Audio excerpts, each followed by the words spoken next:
Hey, greetings, squidgy people forged together with functions which enables you to function. The glasses are okay. Right, today we're going to have a bit of a fluffy look, but that's okay.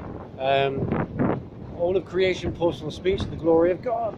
Look at it, amazing, right? So I thought I'd bring you here today to see my, you can see some of my biggest fans. It's a bit windy. I just met some a boat coming in from the Scotland, from the Lachlands. I had a chat with a couple of the fishermen. They said the boat had, needed a bit of restoration. I think we all need a bit of restoration. This is just off the cuff right now. And we had a good chat, and he was talking about, I don't know why, but something come up about being, I don't know, homosexuality, being gay. Talking about the Bible and about, you know, how much time do we give back, you know, it's like, where does time come from? Well, you know, the time comes from. God gives us time. He gives us space, quite literally. And to exist upon, and a life and a body to use. Now, this scripture came to mind where God says that in the beginning He made them both male and female.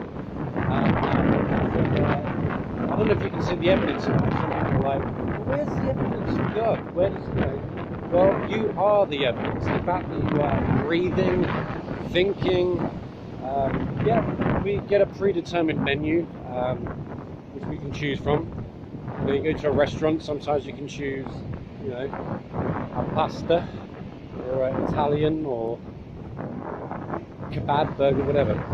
But Jesus is the food of life. But anyway, we're focusing on, the Bible says that so a man leaves his mother and dad. God's our Father, our Heavenly Father. So as a man or a person leaves their mum and dad, so he shall be joined to his wife. And then there's a thing called a reproductive system. Oh, reproductive system? Yes, that's right. It's called design. You have the ingredients, or the essential ingredients. I think that's cheap, actually, isn't it? Just essential. Okay. Well, essential ingredients. X and Y. So, yeah, there is love. But sometimes that love can be taken out of context, and you can love your friends, and you can love someone. But it doesn't mean that, you know, you enter into a sexual perversion or a relationship with that. And it's not hating, it's just actually also, if you love God, you're also allowed to say, do you know what? I trust God's way, and God says that He made man to be a woman. Actually, He says that He made woman to be man's helper. Now, sometimes women take that position, and they've exploited it. They know that you know, they are made for man to desire them, but they also desire man. But it says that actually in Genesis that she will desire to control him. And now things got out of hand. Women are trying to be like men are being treated like they should be like women, and it's just making the world not very good, isn't it? Because it's all skew-withy. So, if you can see that there is male and female, and God said that He made a sun and a moon and a planet, gave all the essential ingredients for life to exist, DNA, information.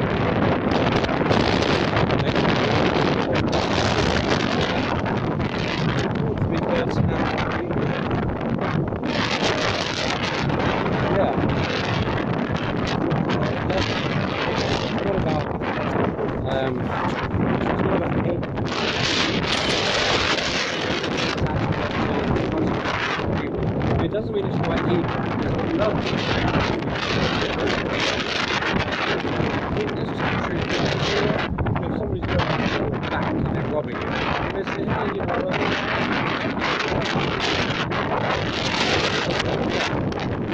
you might be able to love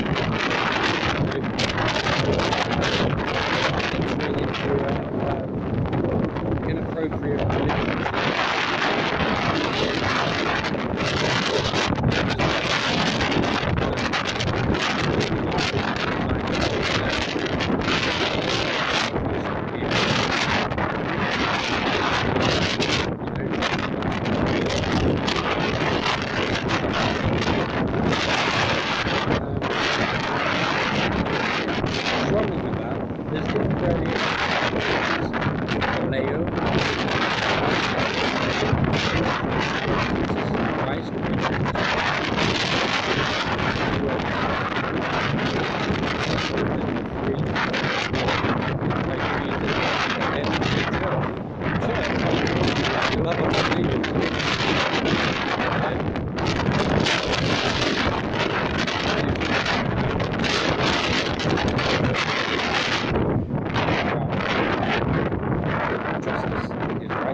Judgment, where both living and the dead will have to be.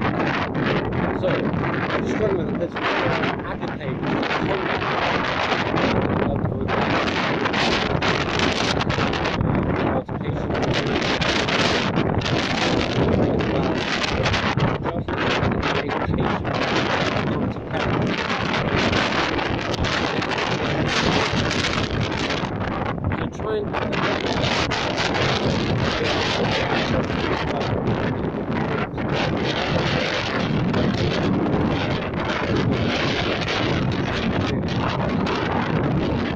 try and Christ to set you free, and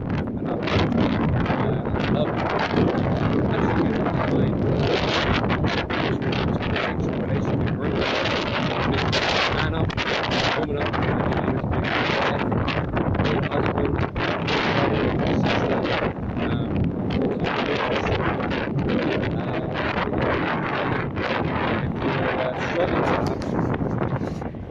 pray about it.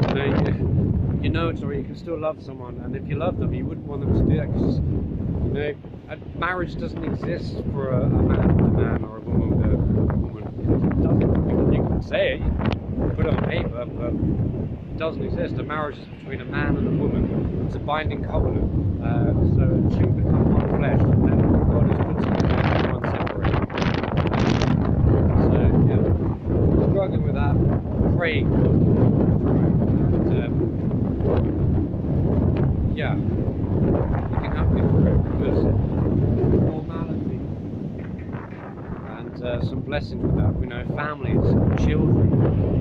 You can't be a man and stealing from your children. You're a man and a woman. Children come from a man and a woman and having a baby. We know it. God's given us a conscience. He's given us love. He's given us grace. And yeah, let's give some gratitude back to God for all the goodness that He gives us to exchange a sentence, to be able to taste a flavour, have an ability to use, to be able to choose, to make selections, to have families. You can't have families if you don't have a man with a woman or with a man. It says that God saw that it was not good for man to be alone. So hey, it's only like okay, maybe we'll do that. Right. It says that it's not good for man to be alone. To be his helper, to be his mission. Yes, sometimes we avoid that position and that's better. And now we've got women going to being a man, but men being at home behaving like they're women. That's all so I just pray for grace, blessed, and read your Bible, Genesis, design, creation, look at yourself, spend some time in self-reflection.